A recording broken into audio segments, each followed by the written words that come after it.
Want to learn to do something right?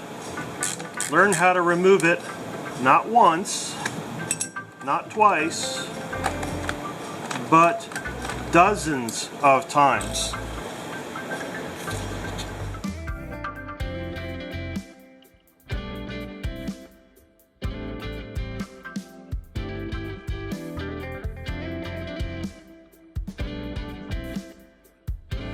So breaking stuff is half the fun. Go out there and break stuff and fix it and learn from it and have fun with it.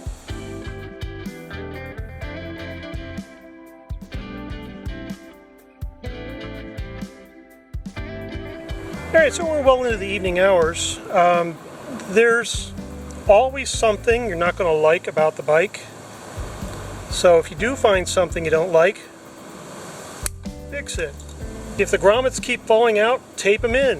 When you take things apart, you're always going to find something you don't like. For instance, I'm low on coolant. This wire here was out. Put things where they belong if you can. Professional job. There we go. So, you know, I could put a pair of pliers on that and make sure that that doesn't come out, but that's fine. So I'm going to add some coolant. When removing your radiator cap, remove the screw. Don't just unscrew it. You'll spend 10 minutes trying to get that cap off. Completely remove the screw and then the cap will come free, no problem. Use a copper pipe with a funnel on the end. I usually use this for oil. Today I'm going to use it for coolant. Today I'm going to use the HP coolant from Honda. Don't cheap out on this. This is kind of important. Your engine won't last nearly as long. So use their formula. Pour slowly.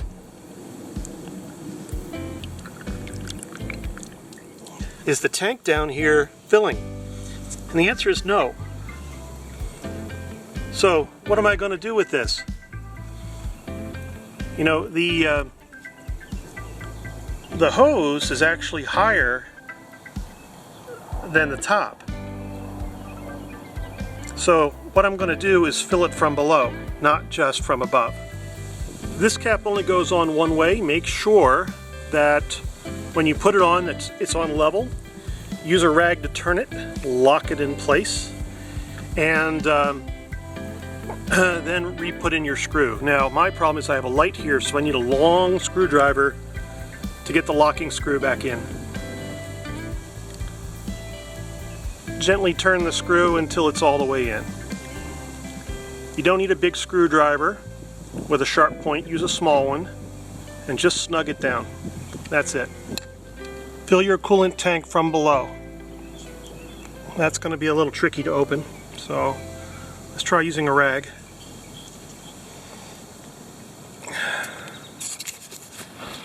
That is stuck on there, so I'll try the other hand. There it goes.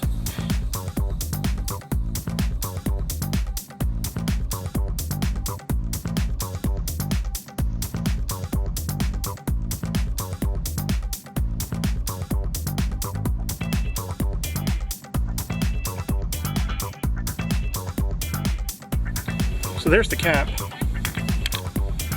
Now we have to fill it. Can we get the bottle in here? I don't know. I don't think so. So how am I going to do this? How am I going to fill that? Transfer the bottle into a smaller cup and then pour that cup into the opening. Okay, so here's a cup. Let's try a practice run.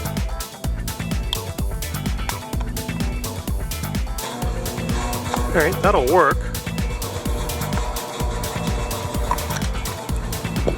What about the copper tube? Oh yeah, that'll work. So we can use the copper tube up here. So 3 uses for this funnel. One for here, and one for over here. Let's try doing this with one hand.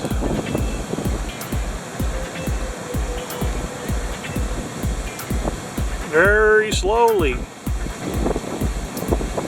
Very slowly. grab a flashlight, forgive my my thumb, stick it right there. Can you see the level now? Okay, so that's pretty good. If I were to straighten up the bike, that would reach the top line. So you can see now as I move the light where the level is. The level's smack in the middle. So I'm going to put the cap on, make sure that that's correct again, and then I'm going to put the cover back on and we're going to go out to ride. Now, some things about the cover. I have put some electrical tape and some enamel on top of that electrical tape to lock it in. Over here, that grommet never really ever pops out. There's some electrical tape over there. I'm just going to leave that the way it is without the enamel. And there's some electrical tape over here so I can pop the cover back on easily. I gotta tell you, when I first did this cover was really frustrating. Now, I can just pop it off. Pop the sides, pop the front off, and it falls out. Sometimes you just got to do things a few times to figure out how things work and how they fail. Once you do that, you can be very successful, but you got to do things multiple times. Sometimes you just need to take time to fix things, like over here, that little tiny crack. You just got to fix it. Fix it and move on. It's a bike. It's a thing. It's gonna break. Don't get upset. Ride your bike. Enjoy your bike. After doing repairs or any type of maintenance, always heat cycle your bike. Make sure you know that when it warms up, it's not leaking. While your bike is heat cycling, clean up your messes. Go over and review the things that you've done. For example, I shortened the spacer behind this bolt because this fender wasn't really going on properly. So that's a big plus. It's a little tiny spacer you cannot see. It's inside there. But the fender's now on a lot tighter.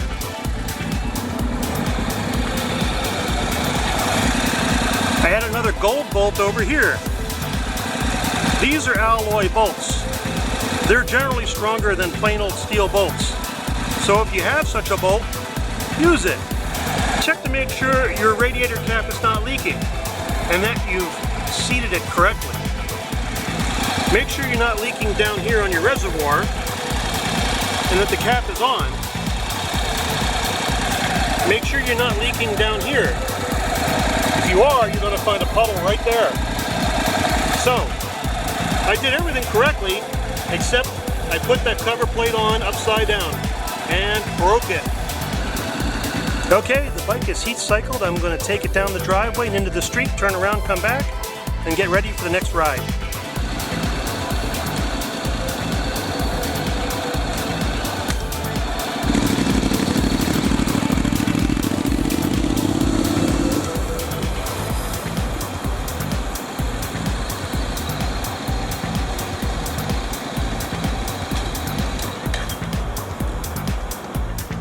The only thing that I should mention is JB Weld takes about 24 hours to really cure.